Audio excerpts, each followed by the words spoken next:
हरे कृष्णा, राधे राधे। आज हम करेंगे अगहन मास मार्गशीर्ष की अमावस्या की कहानी। पौराणिक कथा के अनुसार एक नगर में गरीब ब्राह्मण परिवार रहता था।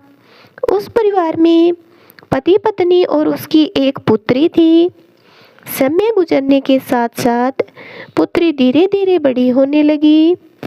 वह कन्या सुंदर, संस्कारवान और गुणवान थी, लेकिन गरीब होने की वजह से उसकी शादी नहीं हो पा रही थी।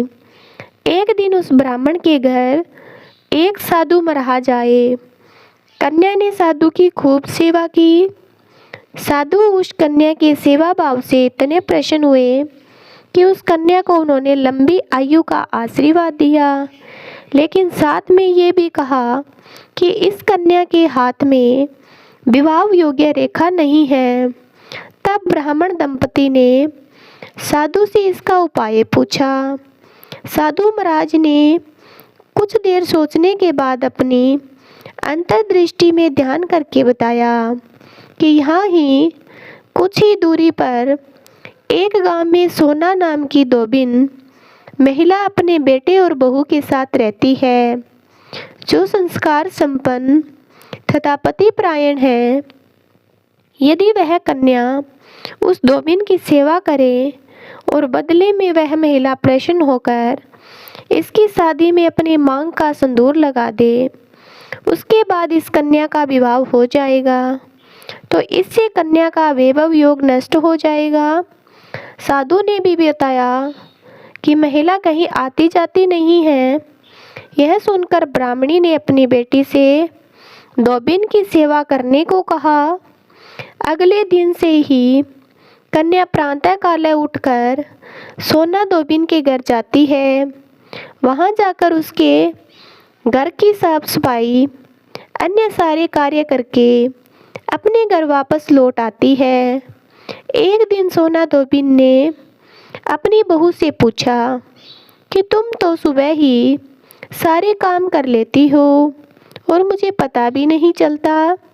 बहू ने कहा, माँ जी, मैंने सोचा कि आप ही सुबह उठकर सारे काम कर रही हो, क्योंकि मैं तो देर से उठती हूँ।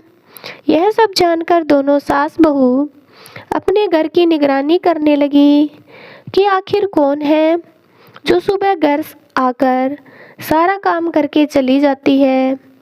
कई दिनों के बाद धोबिन ने देखा कि उनके घर में एक कन्या मुँह ढके अंधेरे में आती है और सारे काम करने के बाद चली जाती है।